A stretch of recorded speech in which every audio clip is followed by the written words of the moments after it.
el conocimiento, sino también el compromiso que tenemos con nuestra sociedad por devolver todo lo que hemos obtenido dentro de las aulas, de nuestros propios compañeros, de nuestros profesores y de la misma universidad.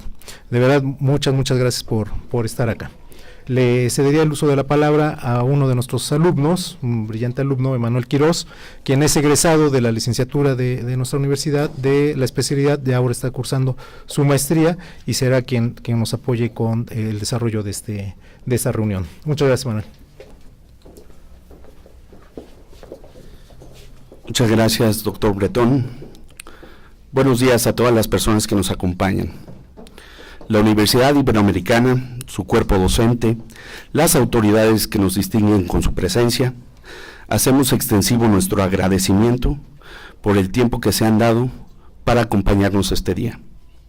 A continuación, hago mención de las sendas personalidades que integran nuestro presidium.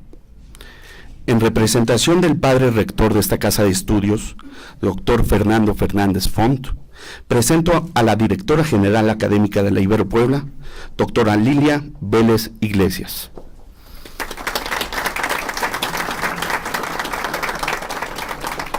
Especial mención al ministro de la Suprema Corte de Justicia de la Nación, doctor José Ramón Cosío Díaz.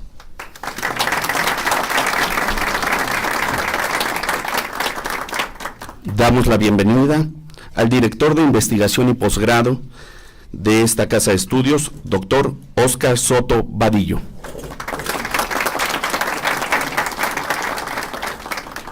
También nos acompaña el director del Departamento de Ciencias Sociales, maestro Juan Luis Hernández Avendaño. Finalmente, muchas gracias por acompañarnos y organizar este evento, doctor José Antonio Bretón Betanzos, coordinador de los posgrados en Derecho de esta universidad.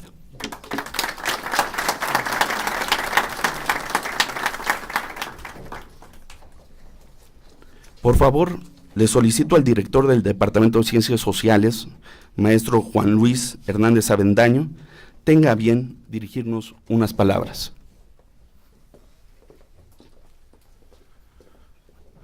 Muchas gracias. Muy buenos días a todos y a todas.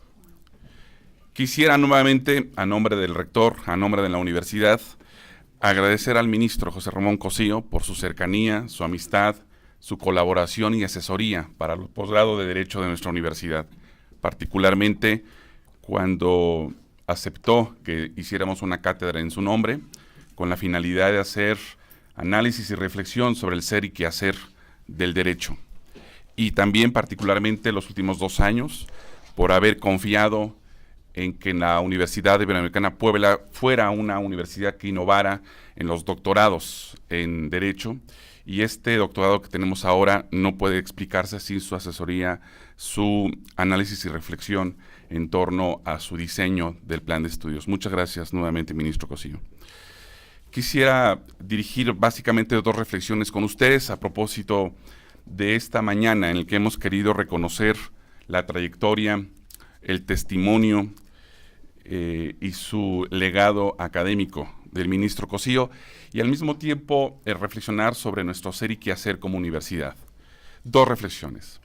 La primera reflexión es que en julio de este año se reunieron rectores de todas las universidades jesuitas del mundo en Bilbao, con la finalidad de discutir cuál es el papel que tienen las universidades jesuitas hoy en un contexto desafiante en todos los sentidos políticos, económicos, sociales, culturales, simbólicos, y qué papel desde esta perspectiva quienes estamos en un departamento como el que estamos ocupa el papel derecho. El derecho, qué papel está cumpliendo hoy en clave de acceso a la justicia, pero también en clave de aprendizaje. ¿Cómo estamos aprendiendo derecho? ¿En qué medida nuestra escuela de derecho se distingue por incorporar, por entender la pedagogía ignaciana, que viene desde el siglo XVI y que de una u otra manera siempre ha planteado para el caso de la vida pública desde el siglo XVI el recto camino de las gestiones públicas, decía el padre de Ledesma en el siglo XVI.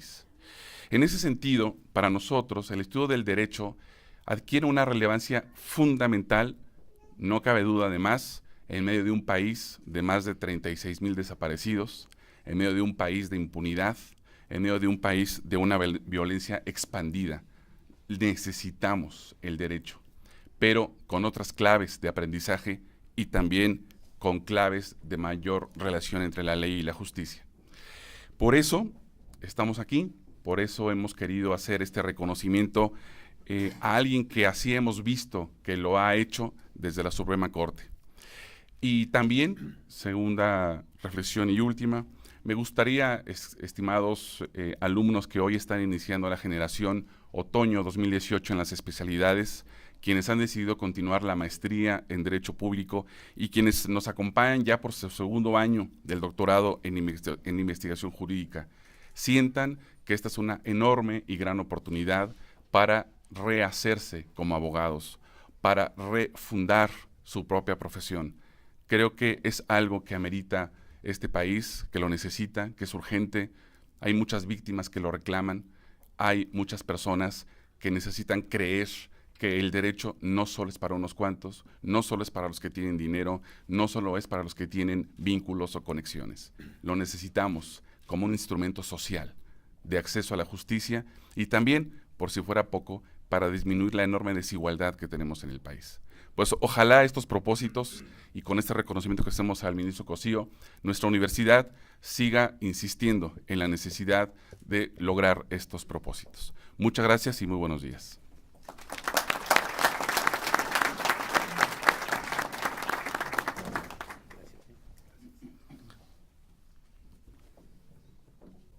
Quienes a pesar de nuestras dudas y fracasos, siempre mantuvieron una fe inquebrantable en nosotros.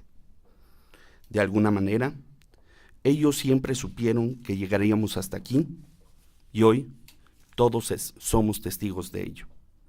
Por tal razón, todos debemos sentirnos orgullosos. Por favor, brindémonos un merecido aplauso.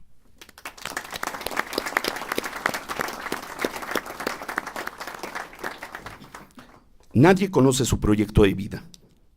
Hacemos lo mejor que podemos con las herramientas que tenemos a nuestro alcance. Cuando observamos a alguien motivo de nuestra admiración, nos hemos llegado a preguntar, ¿cómo lo ha logrado? La respuesta puede ser más simple de lo que parece. Los alumnos, docentes, ministros y todos los presentes tenemos algo en común: constancia, compromiso, responsabilidad y determinación. Ministro Cosío, disculpe la afrenta si me atrevo a suponer que usted como hijo de familia debió haber sido rebelde. Lo supongo por la lucidez, vanguardia y trascendencia de su pensamiento. Ha desafiado los conceptos más arraigados que como sociedad hemos abrazado durante años. También supongo que algo similar debió haber sucedido cuando fue estudiante. Ya en el ejercicio, basta suponer que tras profundos debates, supo imponer, como decimos en la jerga jurídica, de manera fundada y motivada, sus deducciones. Ahora es cuando estamos frente a un ministro de la Suprema Corte de Justicia de la Nación, pero también estamos frente a quien fue hijo, frente a un esposo y padre de familia, que comparte muchas de las vivencias y preocupaciones que a todos nos aquejan, a quien también fue estudiante y que hoy, tras inconmensurables esfuerzos, ha alcanzado los más altos escaños para su desempeño profesional. Sé también que estamos frente a un gran ser humano. Mucho se dice que los jóvenes, incluso los presentes, reclamamos mayores espacios para nuestro desarrollo. Complemento esta idea. Los espacios ya no son suficientes. Considero que se necesita de que usted y sus pares nos otorguen de forma presencial el acompañamiento y continua preparación de esta y generaciones venideras. Tenga usted la certeza de que en el momento en el que se deba ceder la estafeta, se haga a quienes han aprendido y apreciado lo más valioso de ustedes, a quienes puedan asegurar la continuidad al gran trabajo que se ha venido haciendo. Ruego porque las puertas de su trabajo y de su siempre generosa disposición coadyuven a seguir nutriendo ese acompañamiento de quienes soñamos hacer realidad lo que usted ya ha conseguido. Cierro mi intervención con el siguiente adagio. Los jóvenes tenemos ímpetu y energía, pero carecemos de experiencia. El precio a pagar por la experiencia es que cuando se obtiene, el ímpetu y la energía ya se habrán atenuado. Muchas gracias. Y a la doctora Lilia Vélez Iglesias,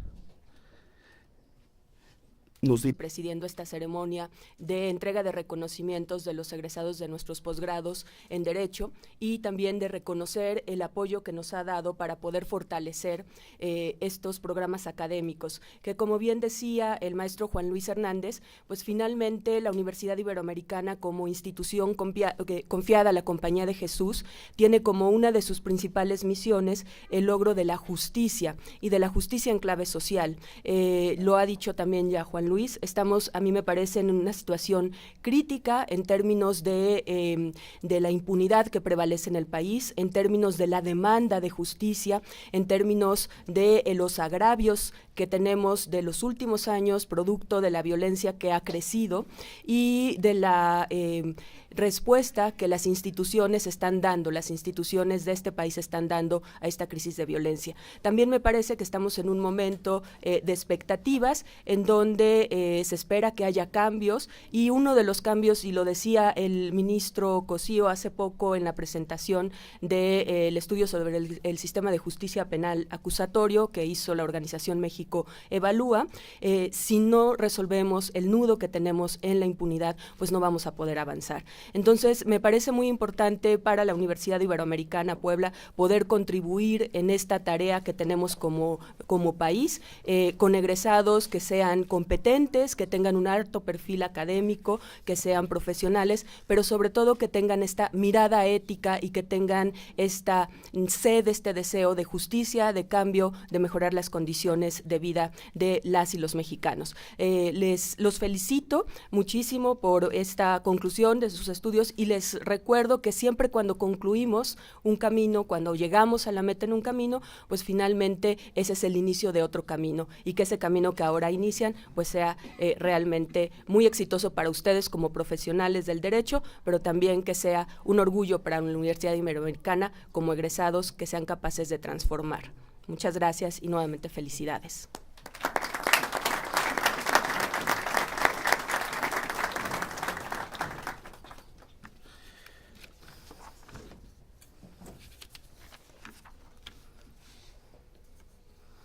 Vamos a proseguir con la entrega de las constancias de finalización de estudios, de posgrado, de especialidad y maestría.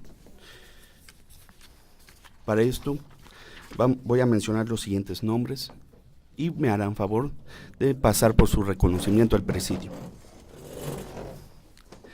Lisbeth Escobar Canales.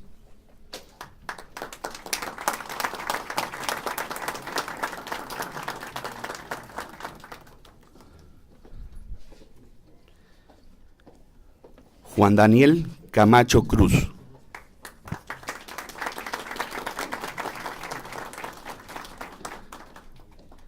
Carlos Federico Pérez Hernández. Ana Karen López Juárez. Jaime Márquez Itoriz.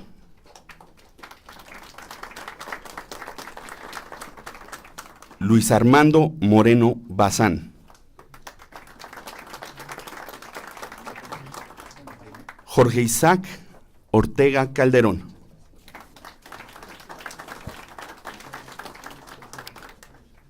Leobardo Pérez Olvera.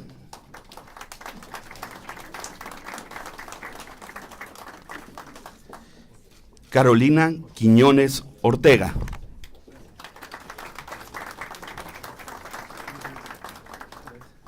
Maite Quiroz Huacop.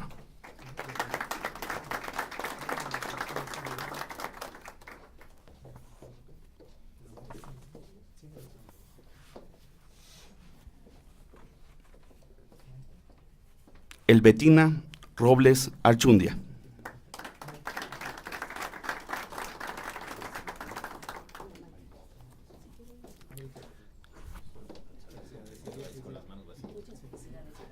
Mariana Lucía Sánchez Mijares.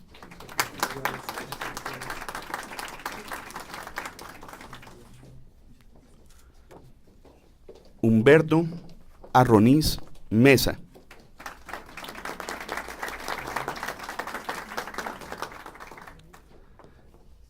Ángel Eduardo Herrera Rodríguez.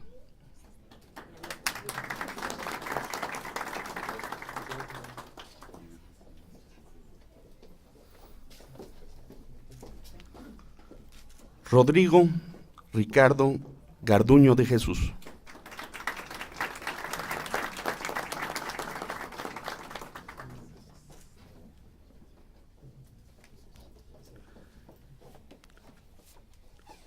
Flor Nayeli Muñoz Morales.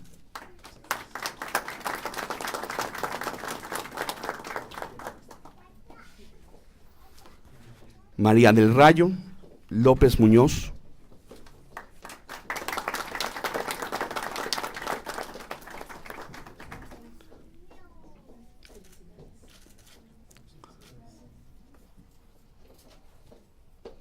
Rosa Isela Mateos Rocha.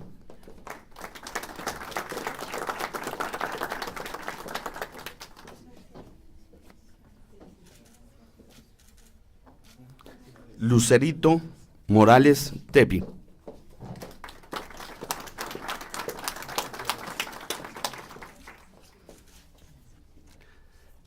Laura Carolina García Gómez.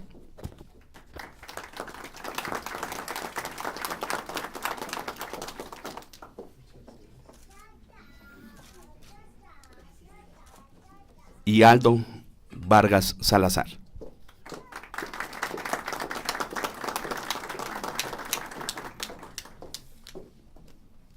A todos ustedes, sus familiares y amigos que los acompañan, muchas, muchas felicidades.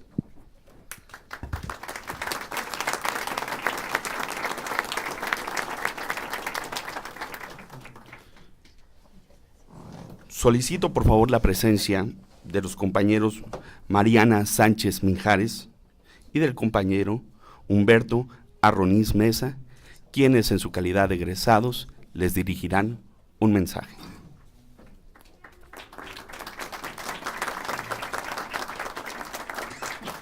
A todos, sin duda tener la oportunidad de dirigirme a ustedes como portavoz de esta generación de posgraduados, en el marco de la distinción académica al señor ministro, conlleva una gran responsabilidad y a la vez un profundo orgullo. Lo anterior, dado que precisamente en estos momentos en que la sociedad en nuestro Estado mexicano transita por caminos de grandes retos, derivado de los cambios profundos que ocurrirán con motivo de la transición de gobierno y la falta de rumbo que actualmente tenemos como nación, es precisamente el irrestricto apego a la legalidad y el respeto a la Constitución lo que nos podrá establecer un claro destino para el futuro.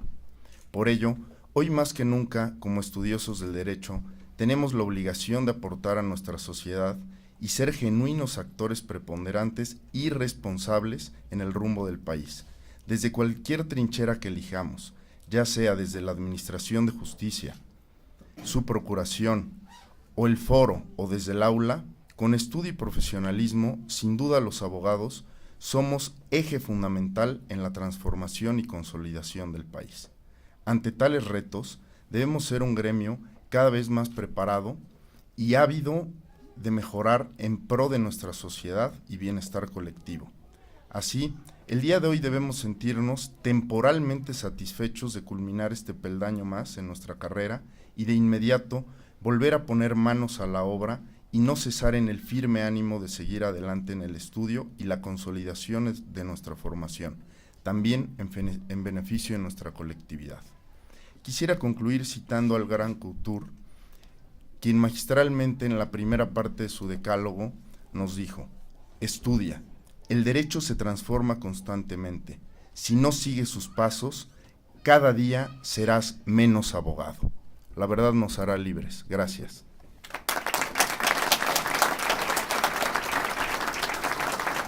Con mucho gusto.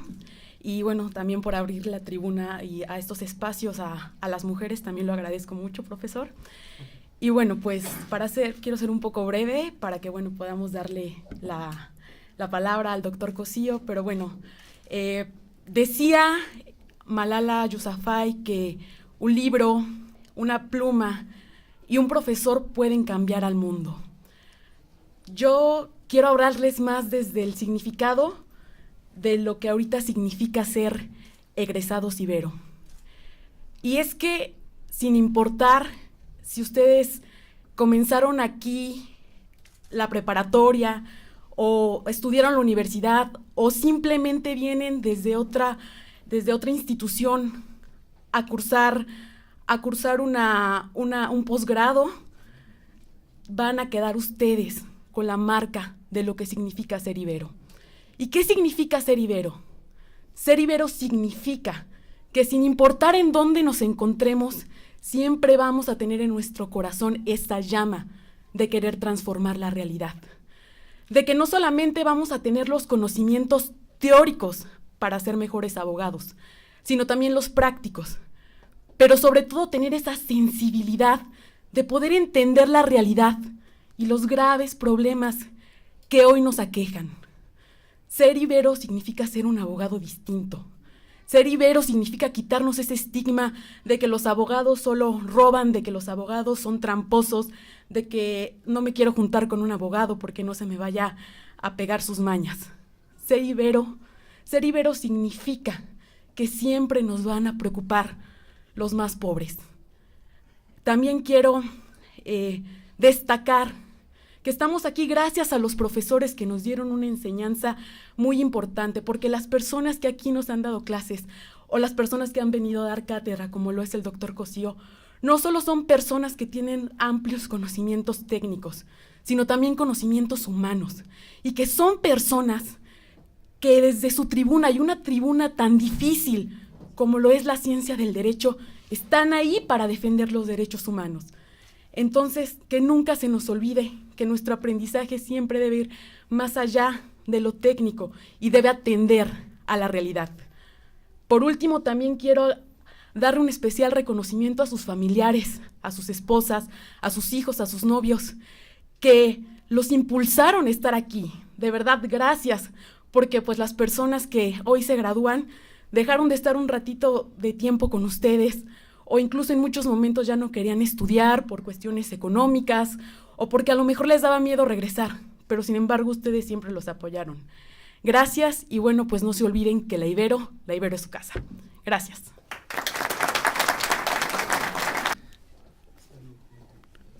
Nuevamente, solicito a la doctora Lilia Vélez Iglesias realice el acto protocolario de entrega a la distinción académica que otorga esta universidad al doctor José Ramón Cosío Díaz, por lo cual pido que todos nos pongamos de pie.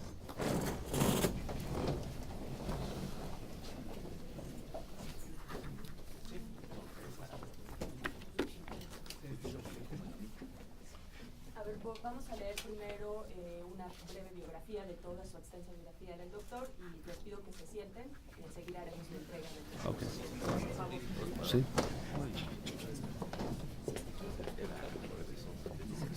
Muchas gracias y bueno, es un honor para nosotros poder hacer este reconocimiento. Quisiera decir que este acto tiene el objetivo de hacer manifiesto el merecido reconocimiento al doctor José Ramón Cosío Díaz por sus valiosas aportaciones a la ciencia del derecho, pero sobre todo por el acompañamiento que ha brindado a nuestra universidad, en específico a la coordinación de posgrados en Derecho. De acuerdo con nuestra filosofía, la Universidad Iberoamericana Puebla pretende transformar el estado de las cosas a través de formar profesionales del derecho, con un alto conocimiento de la disciplina jurídica, junto con la conciencia de volver realidad la aspiración de un mundo más justo.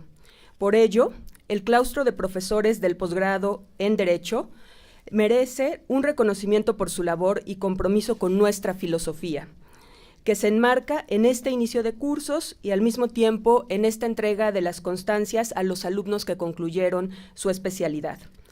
Dentro de nuestro claustro se decidió iniciar con una tradición en el posgrado en Derecho al distinguir a quienes forman parte del mismo. En esta ocasión, entregaremos la distinción académica al doctor José Ramón Cosío Díaz, destacado jurista que nos ha acompañado en el desarrollo del doctorado en investigación jurídica. Debe recordarse que en el año de 2013 se estableció la Cátedra Cosío, después de una consulta entre los alumnos de la licenciatura en Derecho, ya que en un procedimiento de votación abierta, 51% de nuestros estudiantes se pronunció por el doctor Cosío entre 4 propuestas de juristas destacados a nivel nacional e internacional. Como ustedes saben, la cátedra tiene como objetivo proporcionar a los estudiantes y académicos de la universidad un espacio que les permita conocer, a través de las experiencias de especialistas en Derecho, temas de relevancia actual y pertinentes para su análisis, estudio y discusión por parte de los alumnos de la licenciatura y también de los posgrados, por abogados y en general por la sociedad, en un foro abierto y plural para dar sentido al conocimiento, propiciando una reflexión profunda de la comunidad universitaria sobre las transformaciones que nuestra realidad nos exige. Con esta finalidad, el 13 de marzo de 2014 se llevó a cabo la primera edición de la Cátedra Cosío, la cual ha tenido hasta esta fecha 4 ediciones en la que se ha contado con los más distinguidos juristas y también con la valiosa presencia del doctor Cosío, al que le agradecemos, por supuesto. Su prestigio y reconocimiento, no solo en el mundo del derecho, sino en la sociedad mexicana toda, ha logrado trascender al extranjero, como lo demuestra su currículum. José Ramón Cosío Díaz nació en la Ciudad de México en 1960, estudió la carrera de Derecho en la Universidad de Colima, posteriormente cursó la maestría en Derecho Constitucional y Ciencia Política en el Centro de Estudios Constitucionales de Madrid. Asimismo, se graduó como maestro en Derecho por la Universidad Nacional Autónoma de México y finalmente obtuvo el doctorado en la Facultad de Derecho de la Universidad Complutense de Madrid. En 1983 comenzó su trayectoria como profesor, impartiendo clases en diversas instituciones académicas, especialmente en el Instituto Tecnológico Autónomo de México desde 1987, en donde además ocupó el cargo de jefe de Departamento de Derecho de 1995 a 2003. Su formación profesional se ha dividido entre la docencia, la investigación y el servicio público. Su principal vertiente de investigación es el derecho constitucional, aunque también ha realizado investigaciones en otras ramas del derecho. Ha dirigido tesis de licenciatura, maestría y doctorado. A la fecha, ha impartido diversas pláticas, cursos, seminarios, ponencias y discursos en universidades de México y del extranjero. Ha escrito 26 libros, el más reciente lleva por título El sistema de justicia, trayectorias y descolocaciones. Asimismo, ha coordinado 10 libros, compilado 7 y dirigido 1. Tiene diversos artículos publicados en libros colectivos, cuadernos académicos, revistas especializadas de divulgación y también en periódicos.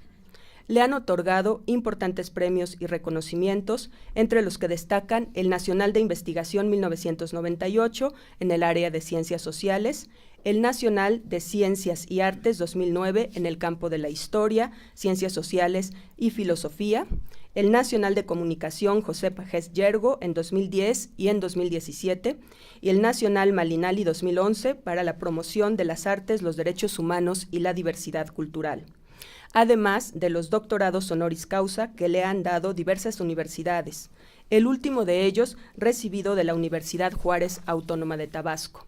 También el doctor es miembro de importantes instituciones académicas, científicas y profesionales, entre las que destacan el Sistema Nacional de Investigadores como investigador nacional nivel 3, la Academia Mexicana de Ciencias, el American Law Institute, la Barra Mexicana Colegio de Abogados, el Consejo Consultivo de Ciencias, el Patronato del Instituto Nacional de Medicina Genómica, el Consejo Consultivo del Center for US and Mexican Law, la Academia Mexicana de Derecho Internacional, la Academia Nacional de Medicina, el Colegio Nacional, la Sociedad Mexicana de Salud Pública, el Fondo Patrimonial en beneficio del Colegio de México, el Consejo Académico de la Cátedra de Estudios Jurídicos Iberoamericanos de la Universidad Carlos III de Madrid, el Consejo Consultivo de la Universidad Metropolitana, así como del grupo de académicos expertos y ciudadanos que elaboraron la Carta Universal de los Deberes y Obligaciones de las Personas.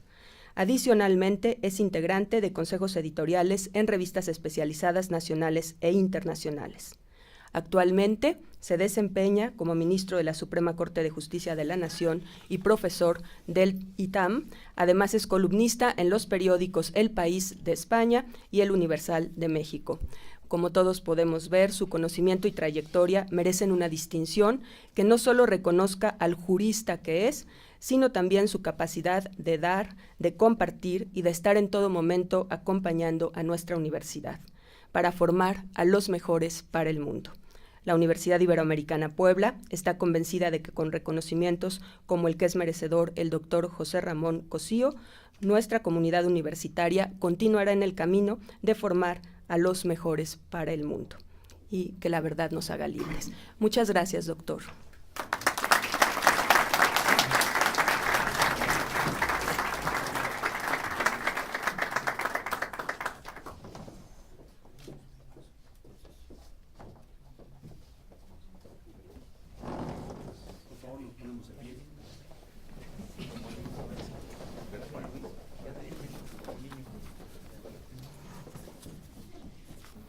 Adelante.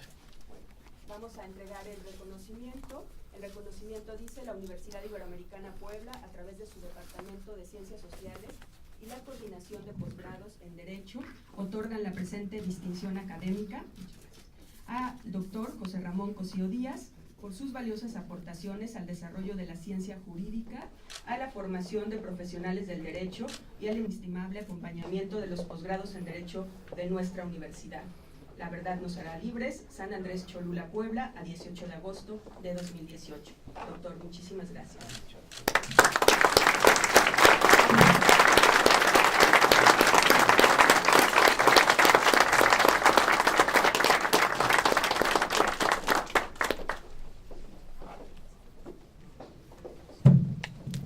Tomamos asiento.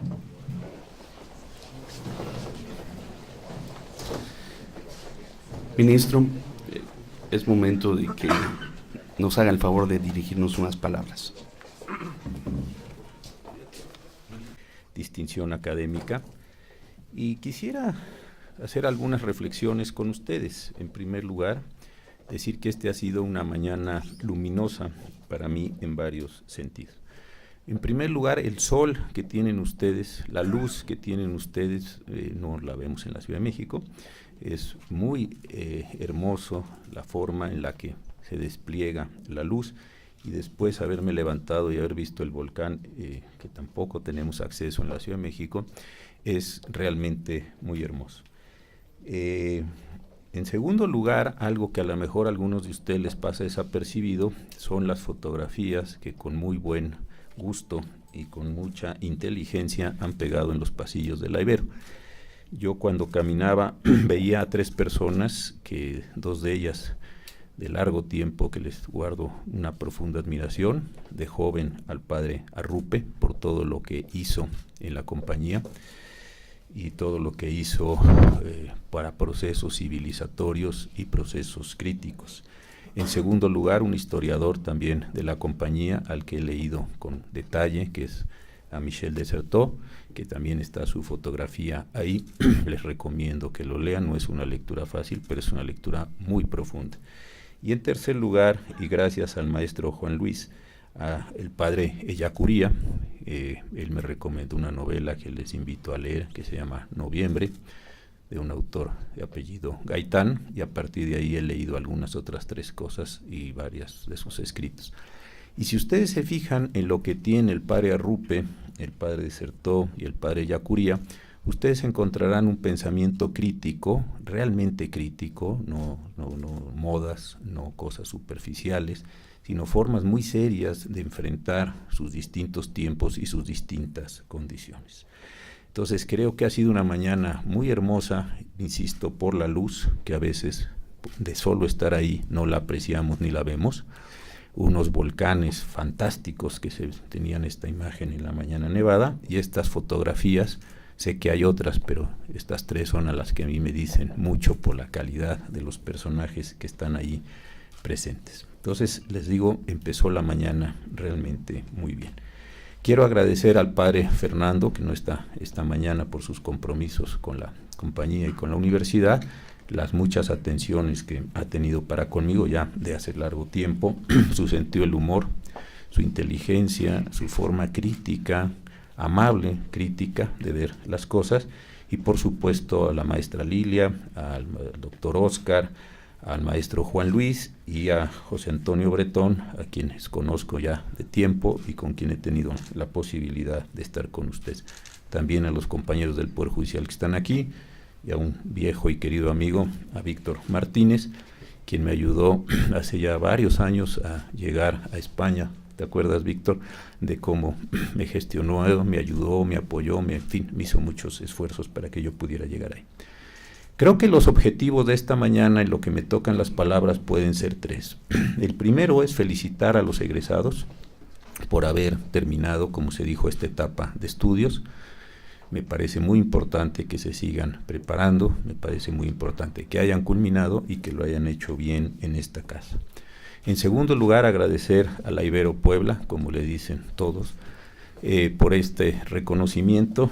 Yo he tratado de estar cerca desde que el maestro Bretón ya hace varios años me planteó los proyectos que querían ustedes realizar aquí.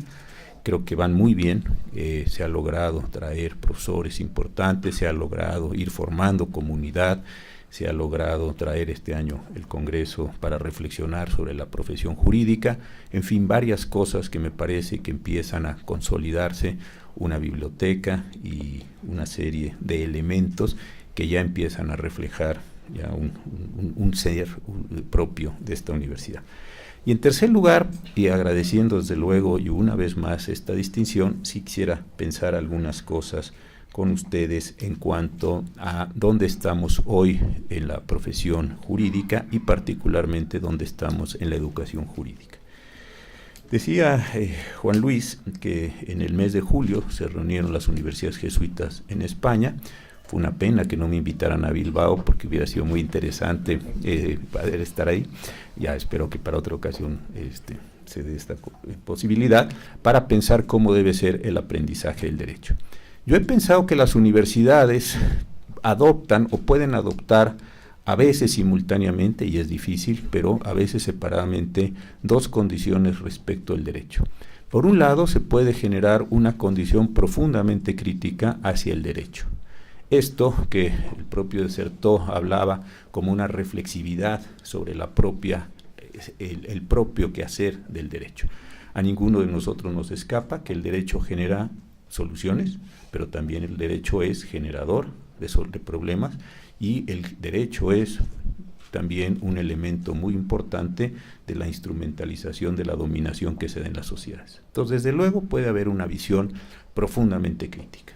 En la parte interesante para mí, que es Marx, antes de entrar completamente a los trabajos económicos, todos los trabajos de la ideología, los escritos, digamos, de su primera época, tiene reflexiones realmente importantes sobre la manera en la que el derecho es utilizado para generar condiciones de dominación o acrecentar las condiciones de dominación en toda sociedad, por poner un solo de estos autores. Entonces ahí sí hay una visión muy crítica que se puede establecer sobre el derecho. No son muchas las escuelas que logran generar o sostener posiciones en este sentido. Hay ejemplos importantes recientes, los Critical Legal en los Estados Unidos, algunos movimientos sobre el derecho nuevo en Francia, algunas posiciones de algunas universidades, pero este es un problema que está ahí. ¿Tenemos que aprender derecho o tenemos que criticar derecho? Y para poderlo criticar, primero lo tenemos que conocer, y después lo tenemos que desmontar, o simple y sencillamente lo aprendemos y los criticamos al mismo tiempo. Yo creo que este es un problema central que casi nunca queda claro en las universidades. El segundo tema es más común y es más claro, y es simplemente que a estas universidades venimos para adquirir habilidades profesionales que nos permitan desempeñarnos cotidianamente en la vida y hacer cosas importantes con el derecho. Coincido mucho con lo que dijeron los compañeros Emanuel y Lucía, en el sentido de ir haciendo cosas con el derecho y tratar de darle racionalidad. Pero, insisto, sí tenemos que partir de que hay esta tensión inherente todo el tiempo entre el derecho como objeto de crítica, que se lo merece, y se lo merece mucho, y el derecho como objeto de aprendizaje. Voy a hacer un énfasis mayor en la segunda parte, que es lo que hacemos normalmente en las escuelas que le solemos llamar profesionalizantes, en cuanto a que queremos generar eso, profesionistas que hagan cosas en el otro lado, pero sin dejar de reconocer esta dimensión crítica que debemos mantener, y al final voy a tratar de hacer algún tipo de reflexión con ella. ¿Cuál es el enorme problema o cuáles son los enormes problemas que me parece enfrentamos cuando estudiamos derecho, cuando se tienen que diseñar planes y programas, cuando se tiene que ver qué se va a hacer con la currícula de los estudios, cuál es la secuenciación de las materias, el tiempo, etcétera? Me parece que el problema central es que a nosotros, los abogados, y no nos damos cuenta muy frecuentemente de eso, se nos está entrenando para que formalicemos la realidad. ¿Qué quiero decir con formalizar la realidad? Y alguna vez aquí en la Ibero había dicho esto, pero lo quiero repetir, me parece que es importante. ¿Cómo saben ustedes hoy que tienen un título universitario? ¿Cómo saben ustedes que son hermanos, hijos, novios? Bueno, novios no, porque no tienen estatus jurídico, pero sí, y esperemos que los que están en esa condición lo adquieran pronto. Están casados, son propietarios del automóvil que está ahí afuera, rentan o son propietarios de la casa que está allá donde salieron hoy por la mañana, etc. La única forma en la que la tenemos hoy es a través de las normas jurídicas. Yo sé que soy padre de mis hijos porque un acta de nacimiento lo dice para efectos sociales, más allá del amor que yo pueda tener por ellos. Yo sé que voy a regresar a la Ciudad de México en un automóvil porque sé quién es el propietario de automóviles y así sucesivamente. Entonces, creo que la cuestión más importante del derecho es que es el instrumento más potente que tenemos para formalizar la realidad y formalizar las relaciones sociales. Históricamente hay otras formas, la magia, la religión, otro tipo de temas que a través de un proceso histórico han sido descartados. Entonces, hoy el derecho es un elemento formalizador, en primer lugar, de la sociedad. Y a partir de esa formalización también prevé las soluciones, a través normalmente de procesos, para que puedan resolverse los conflictos que deriven de la formalización. Si esto es así, y esto me parece que es un elemento esencial del derecho, entonces debiéramos preguntarnos qué es lo que nos gustaría enseñarles a los alumnos, no hoy, sino en 5, en 10, en 15 años, cómo vamos a proyectar la universidad en estos años para que sigan siendo unos buenos formalizadores sociales. Y este me parece que es un tema esencial. Después regreso a las partes éticas y críticas, hoy estoy solamente en el plano técnico. ¿Qué materias les tenemos que enseñar a ustedes? Muy bien. El tema que quiero señalar aquí, y lo decía el maestro Juan Luis y también lo decía el compañero con la cita que hizo del decálogo de Couture, es la siguiente: el derecho cambia a una extraordinaria velocidad. En una de esas cátedras, me lo recordaba ayer José Luis, yo contaba una historia de un profesor que se llama La breve vida de los hechos, y es una historia de un libro muy interesante de cómo este profesor ha ido modelando el tiempo de duración del conocimiento en las distintas ciencias. ¿Cuánto dura el conocimiento en química? ¿Cuánto dura el conocimiento en física? ¿Cuánto dura en ingeniería? ¿Cuánto dura en medicina? Etcétera, etcétera, etcétera. Y él va estableciendo más o menos medias, son promedios de 7, 8 años. A los 7, 8 años hay tal cambio en el conocimiento que a una parte de ese conocimiento hay que desecharlo.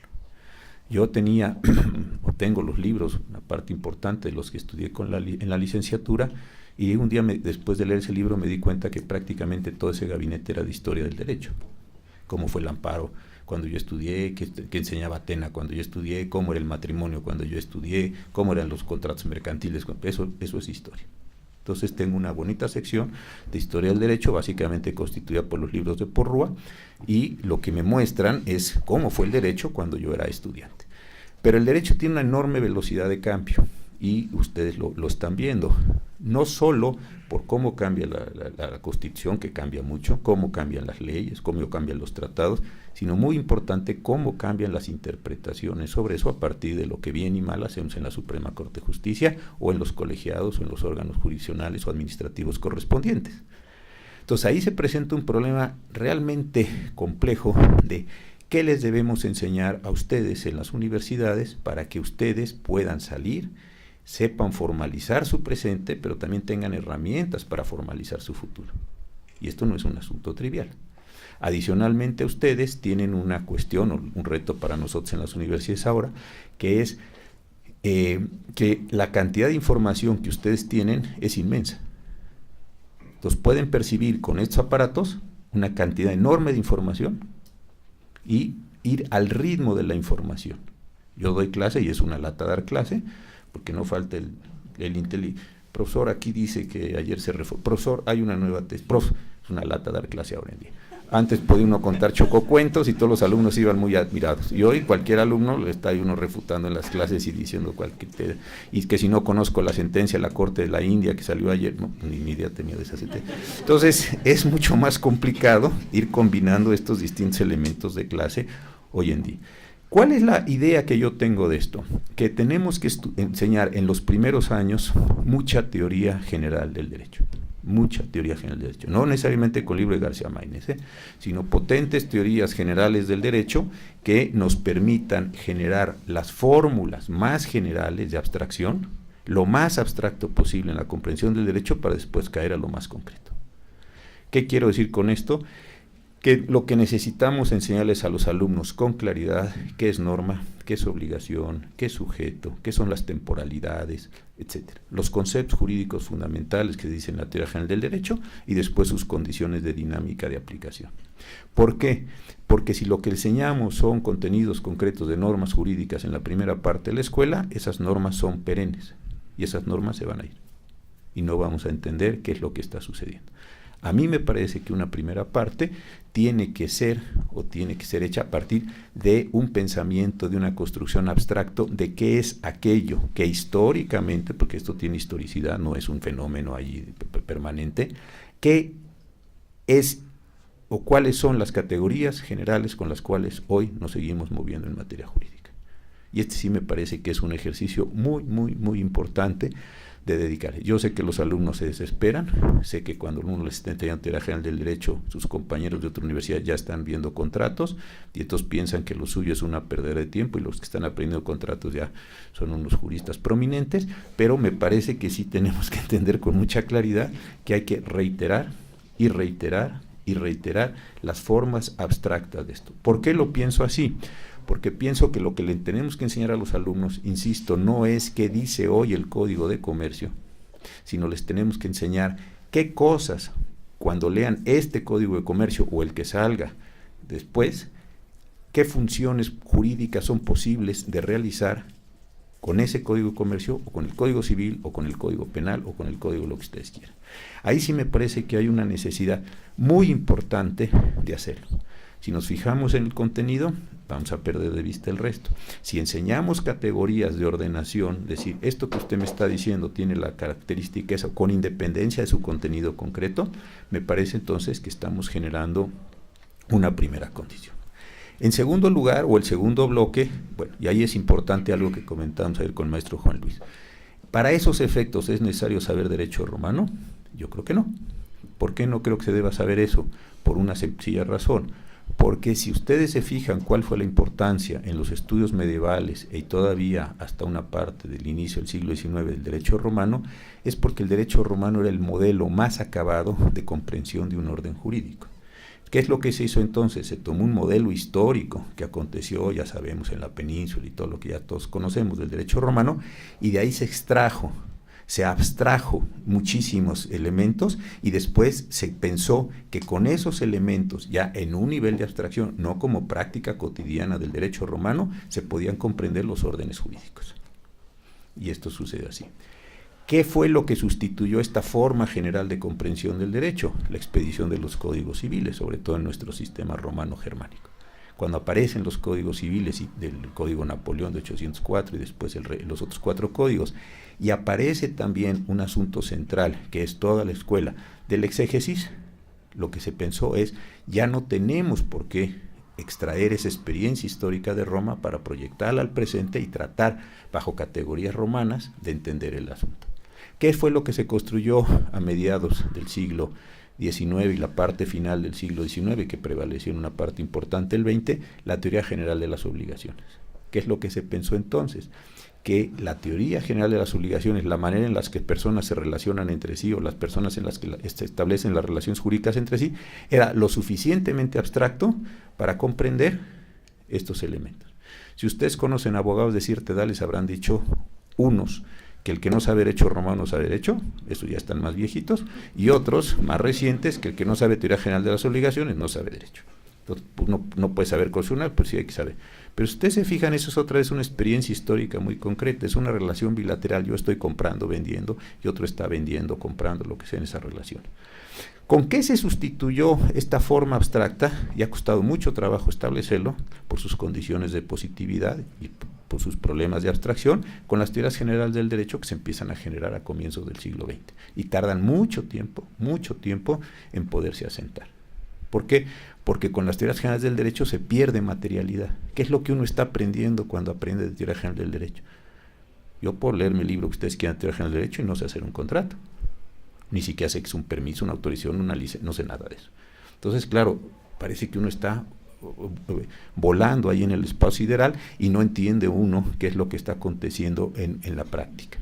Pero yo regreso entonces, después de este breve arco histórico, a decir esto: si no tenemos una condición donde podamos ordenar los distintos contenidos que vayan apareciendo, nos vamos a meter en líos espantosos.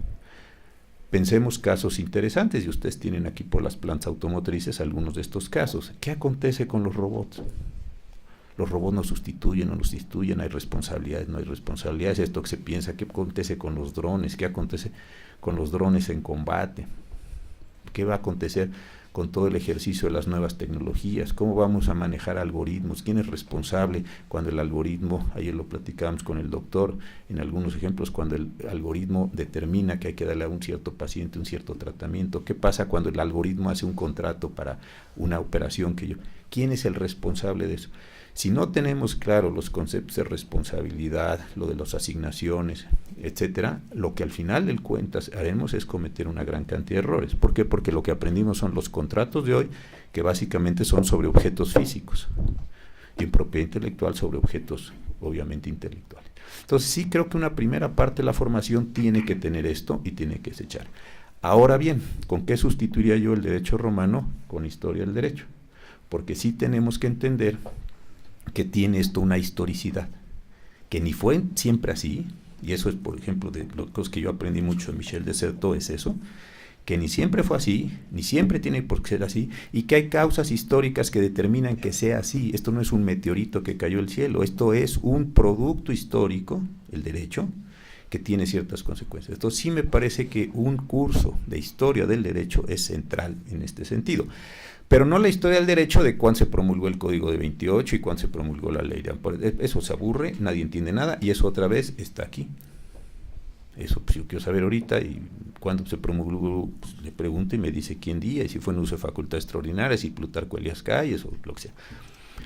Creo que la parte histórica es sí entender que el derecho es experiencia histórica.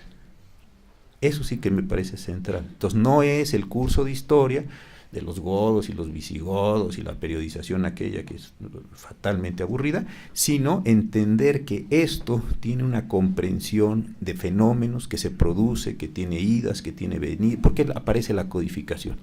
¿Por qué la codificación llega tan tarde a México, hasta 870? ¿Por qué? Cuando había codificación, ¿por qué Oaxaca se adelanta a tratar de hacer un código? ¿Por qué todas esas cosas pasan? No, cuando se promulgó el Código de Oaxaca, pues es bastante irrelevante. Alrededor de 1800, perfecto, ya tenemos el dato, pero hacer experiencia. Si eso lo podemos transmitir, también sí me parece que a los alumnos le podemos dar herramientas de proyección para que comprendan en qué momento o por qué está cambiando o a qué se deben ciertos fenómenos. Y eso también me parece que les da perspectiva histórica. Tercero, como la carrera es profesionalizante, pues hay que enseñarles herramientas para ganarse la vida. Así, oiga, y aquí salen puros abstractos y no, de la abstracción se come, compañeros. Pues eso no va a suceder. Hay que ir a una notaría y hacer contratos, hay que ir a un juzgado y hacer proyectos de sentencia o sentencias, hay que ir a un órgano regulador y hay que dar permisos, autorizaciones, licencias, como se vaya a llamar. Y eso hay que saberlo hacer. ¿Por qué? Porque eso es para lo que la sociedad nos paga, para que le formalicemos la realidad. No es lo mismo otorgar una licencia que otorgar un permiso, que otorgar una concesión o que otorgar una autorización. No es lo mismo, ¿verdad? Tiene efectos jurídicos diversificados. Entonces, si mi cliente quiere que yo haga cosas, pues tengo que hacer cosas para que mi cliente tenga una operación, tenga un dinero, tenga una inversión, tenga un retorno, pague a sus accionistas o le dé de comer a sus hijos, yo qué sé para qué quiere el dinero cada quien. Ahí sí me parece que hay que entrar en este proceso, entendiéndolo ya en esta perspectiva histórica y eso. Y al final de la escuela, y eso creo que también es muy importante y lo hace muy bien la Ibero, sí tenemos que tener una parte crítica sobre lo que estamos haciendo. Entonces, no dividir, yo pienso, la escuela desde el comienzo en vamos a volvernos hipercríticos del derecho, cosa que es posible y está muy bien, porque al final de cuentas ni se sabe derecho y no se va a entender la condición profesionalizante, salvo que quisiéramos hacer una escuela pura y totalmente crítica. Se vale, pero esos chicos hay que entender que no van a salir a ganarse la vida como practicantes del derecho, sino como críticos del derecho. Escribirán libros, escribirán novelas, o escribirán en los medios, harán cosas, pero su función histórica es distinta. Entonces, al final sí, y para esto creo que las clases de filosofía del derecho son importantes. Más que ver si hay naturalistas, positivistas, realistas, y volvemos a contar un cuento de las escuelas del derecho, creo que al final sí se pueden plantear problemas serios. No solo estos casos límites que se ponen en las escuelas, aborto, matrimonio de personas del mismo sexo, adopción de niños por matrimonio de permiso, no solo esos problemas hipercríticos de la bioética, sino los problemas de la reflexividad sobre el propio derecho para que se entienda qué es lo que se está haciendo. Algunos dirán, a mí esto no me gusta, entonces cambiaré el estado de cosas. Otros dirán, es el estado de cosas perfecto porque yo estoy facturando divinamente. Yo ahí sí ya no me meto, pero sí me parece que hay que darles opciones para que las personas estén teniendo estas mismas condiciones. Creo que para mí que este es el futuro del asunto. Y otro que va acompañado a lo largo, que es tratar de enseñarles la mayor cantidad de herramientas tecnológicas. Hoy muchas cosas están en base. Yo, por ejemplo, no entiendo por qué en la Corte seguimos imprimiendo discos compactos, ¿no? Otra vez abren aquí use no sé qué cosa y sacan la tesis que dictamos el jueves de la semana pasada o el jueves de esta semana, o saben que viene el proyecto de la Corte el lunes. Yo no sé para qué seguimos imprimiendo CDs si la mayor parte de las personas que pueden acceder a un CD pues tienen internet y con el internet bajan cosas. Entonces creo que ahí hay modulaciones, pero sí enseñarles el manejo de redes, el manejo de las operaciones, creo que es muy interesante. Y una cuestión para ir concluyendo, ya no aburrirlos más.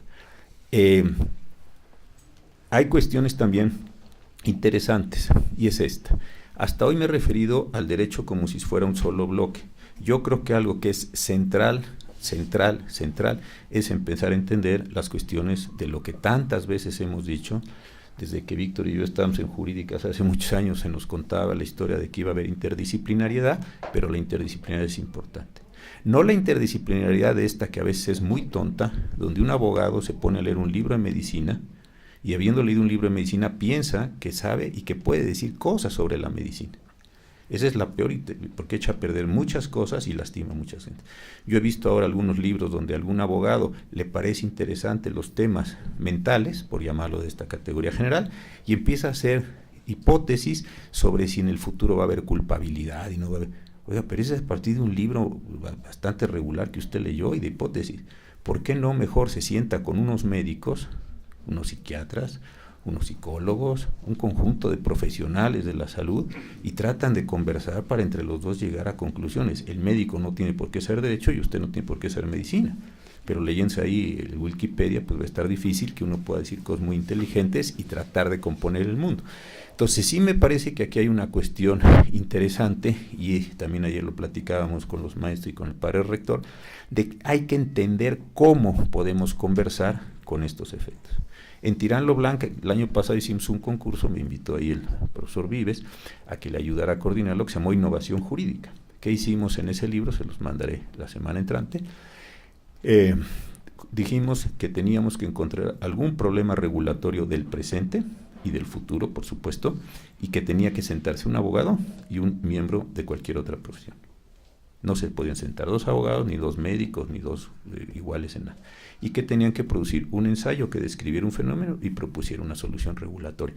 Y la verdad es que salieron cosas bien interesantes, cosas que pasaron por Uber, cosas que pasaron por diagnósticos médicos, etcétera, etcétera, etcétera. Y esta sí me parece que es una parte muy, muy, muy importante de construcción. Si ustedes logran sentarse y conjuntarse con otras disciplinas y hablar con otras disciplinas y producir resultados, sí me parece que le generan un plus a la profesión. Y yo creo que parte de este ciclo histórico donde los abogados sabíamos todo, entendíamos todo, éramos casi omnipotentes, formalizábamos todo, inclusive en las legislaciones procesales se dice muy pedantemente que el juez es perito de perito. Me parece así de una cosa horrenda, ¿no? El juez es el mejor médico de todos los médicos, el juez es el mejor ingeniero de todos los ingenieros. Hombre, entiendo la función, porque en un momento se tiene que cerrar el proceso, que es a lo que dice, pero eso de que yo sea el perito de los peritos me parece un despropósito. Entiendo la función procesal, que es otra cosa. Entonces, ¿qué es lo que digo con esto? Que en la medida en que ustedes estén entendiendo que si ustedes van a formalizar la realidad, tienen que formalizar una realidad como es decir, si van a formalizar fenómenos de medicina o de salud o de ingeniería, lo que sea, tienen que entender el fenómeno de la ingeniería completamente. No lo pueden ver desde sus categorías jurídicas porque van a decir muchos disparates. Entonces, si lo logran entender y decir el fenómeno de los mantos acuíferos, el fenómeno de los manglares, el fenómeno de las enfermedades mentales, etcétera, lo dibujan los médicos, lo dibujan los ingenieros, lo dibujan los biólogos, y después yo lo traigo y le doy formalización jurídica, ahí sí me parece que se está generando una condición profesional que yo pienso que casi ninguna universidad de este país tiene. Y ahí sí me parece también que hay un proyecto muy importante. Esto significa tener materias optativas comunes, esto significa tener encuentros permanentes con las profesiones, esto significa decirle a los abogados que el derecho, si bien normativamente es autorreferente, no puede ser materialmente autorreferente. Del Código Civil no sale conocimiento penal, no sale conocimiento biológico. El conocimiento biológico es de los biólogos. El conocimiento de ingeniería pues es de los ingenieros. Desde ahí se tiene que retomar esa materialidad y entonces sí formalizar. Yo creo que si esto es lo que se quiere o lo que se puede hacer, me parece que entonces sí hay una proyección larga de la enseñanza del derecho hacia el futuro.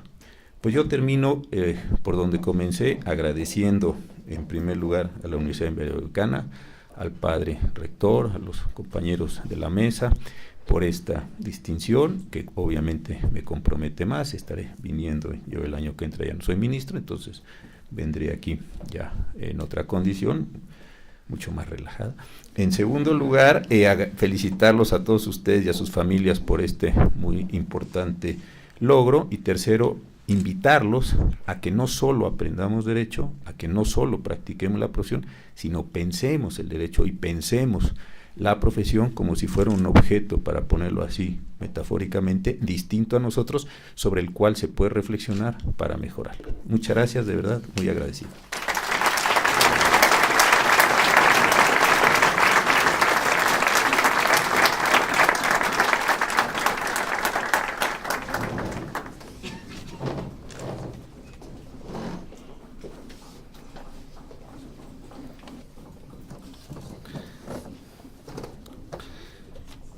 Ministro, muchas gracias por sus apreciaciones. Estoy seguro de que serán tomadas en cuenta y buscar la manera en que sean implementadas.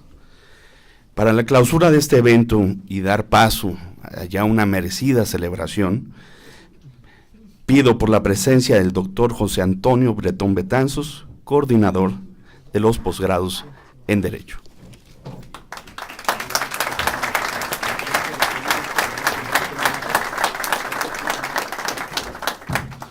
Este evento, esta reunión, ha tenido muchas cosas. Sin embargo, yo sí quisiera retomar lo que mencioné al inicio, pensar que esta es una reunión de reconocimientos por el valor que tenemos como abogados, pero también como quienes acompañamos a todos estos procesos, a nuestros familiares, a nuestros profesores, a profesores que han ido construyendo con muchos años este posgrado, que ya tiene una tradición muy importante en Puebla y en la región, profesores que ahora nos acompañan con su gran valor en términos de experiencia académica, pero también de experiencia profesional.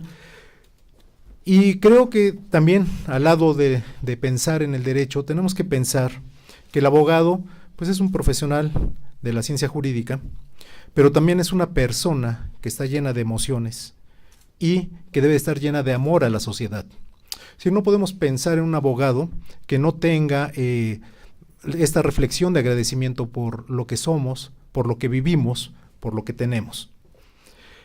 De esta manera, este reconocimiento para alumnos, para sus familiares, para profesores y también para la propia universidad, porque estamos logrando alcanzar el objetivo con un sentido. Es decir, nosotros, y aquí lo hemos escuchado, encontramos dentro de la filosofía de nuestra universidad el concepto de transformación. No podemos mantener las cosas como están, de verdad, ya es muy difícil. Tenemos que pensar, sí, en términos de justicia y en términos de valores reales, no de aspiraciones y de discusiones que se acaban con una reforma, ¿no? Digamos, emulando a varios grandes juristas, como puede ser el doctor Floris Margadán, que él nos señalaba eso, ¿no? Sirvió una reforma y se caen bibliotecas enteras. Me parece que lo que señala la cátedra Cosío por parte del propio doctor es fundamental. Si nosotros no sabemos entender, si no podemos abstraer de la realidad los verdaderos problemas, nunca vamos a encontrar una solución real y lo único que vamos a hacer es ir dando paliativos a la sociedad mientras pensamos una solución verdadera. También quiero compartir con ustedes la visión que hemos, me parece, aceptado todos. Nosotros queremos pensar en el abogado, pero un abogado del mañana, no en el abogado de ayer, no en el de hoy. Nosotros queremos pensar en un futuro del derecho con egresados que tienen un alto compromiso con los valores, un alto compromiso con sus seres queridos, pero también con el derecho en sí. Quiero reconocer al doctor Cosío por sus grandes lecciones, porque no es únicamente la parte instrumental la que nosotros recibimos de usted. Escuchamos de alguien que ha tenido en sus manos la responsabilidad de impartir justicia a nivel nacional y que sabemos, porque ha sido congruente en todo lo que yo he podido conocer de su desarrollo académico, pero también profesional, le damos seguimiento muy puntual a las resoluciones y sabemos que en esas resoluciones existe una necesidad de encontrar el verdadero valor de las cuestiones del derecho dentro de una sociedad. Así que lo que necesitamos ahora es que nuestros egresados y los que ahora se están formando en la licenciatura, que veo con mucho agrado que nos acompañan, colegas que ahora están en su licenciatura, pero que también están en su especialidad, en su maestría, y hay quienes pues ahora ya están hasta en el doctorado con mucho compromiso, y eso es lo que yo quisiera invitarles, a que fuéramos abogados del mañana con 3 características. La primera, que creo que es la más difícil, reflexionar. Estamos acostumbrados a obtener mucha información y pensamos que eso es conocimiento. Y no reflexionamos, no nos detenemos a observar el contexto, a valorar lo que tenemos al lado, a valorar las herramientas que tenemos y dejamos pasar las grandes oportunidades que nos da nuestra propia experiencia. Me parece que la experiencia personal debería de verse en cada uno de los trabajos, en cada uno de los esfuerzos que realizamos dentro de las aulas, pero también en la sociedad. La otra característica, me parece, es pensar en el compromiso que debemos adquirir con nosotros, en nuestra casa y con la sociedad. ¿Y por qué menciono estas 3 etapas? Porque es un asunto de congruencia, es decir, yo no puedo llegar a la calle y decir que soy el más justo cuando en mi casa pues no comparto, no convido o me vuelvo una persona egoísta, digamos en términos de los bienes que existen en mi hogar, ¿no? Y la última, que creo que también resulta importante, es proyectar a las personas que somos abogados con estas características que probablemente el derecho romano todavía nos comparta, ¿no? De bondad, de compromiso y de experiencia. Es decir, el abogado se definía como un experto, ¿no? En la ciencia, ¿no? Pero dentro de la definición venía la palabra bonus, ¿no? Advocatus et bonus. es un ser bueno, con conciencia de lo que debe dar a la sociedad. Por ello, les quiero agradecer de verdad el que compartamos este espacio. Siempre he pensado que el posgrado es un asunto de comunidad, así lo hemos compartido con los profesores, con los alumnos, y aprovecho para dar la bienvenida a todos nuestros recién ingresados. Ellos saben, lo hemos platicado en los procesos de ingreso, que tenemos un compromiso mayor que el de ser mejores profesionales. Queremos ser mejores ciudadanos para este país, porque estamos conscientes que, y aunque parezca repetitivo, estamos conscientes que solo la verdad nos hará libres. De verdad, bienvenidos y muchas felicidades para todos los que el día de hoy culminan sus estudios de especialidad. Muchas felicidades y quiero agradecer en especial a la universidad, ahora representada por la doctora Lilia Vélez, directora general académica. De verdad, muchas gracias por acompañarnos. Para nosotros es importante, como integrantes de esta comunidad, ver que de verdad la universidad es diferente hasta en eso, ¿no? Hasta en estar cercanos en todo momento con nuestros alumnos. Al doctor José Ramón Cosío, yo creo que no podemos negar la cercanía, la compañía, el compromiso, la reflexión, yo diría la proyección, siendo un abogado del futuro realmente, que proyecta a nuestros alumnos y a nosotros mismos que podemos platicar lo que queremos del derecho. Al doctor Óscar Soto Vadillo, por sus consejos, por su acompañamiento como director de los posgrados, que no es fácil pensar en los posgrados de toda la universidad, y al maestro Juan Luis Hernández Avendaño, siempre dispuestos a acompañarnos y a sufrir la realización de estos eventos, porque no es fácil. Ayer todavía con mucha preocupación estábamos terminando de hacer algunas planeaciones, pero yo le quiero agradecer su respaldo, porque también debemos de observar que sus reflexiones sobre el tema de interdisciplinariedad ha ido permeando poco a poco dentro de la formación de los abogados. Lamentablemente los abogados estamos acostumbrados a pensar al derecho como un sistema cerrado que tiene sus problemas y tiene sus soluciones, y eso no es verdad. El sistema, el orden jurídico tiene sus problemas y los problemas se deben de buscar en la realidad. Muchas felicidades a todos y muchas gracias al Presidium. Muchas felicidades.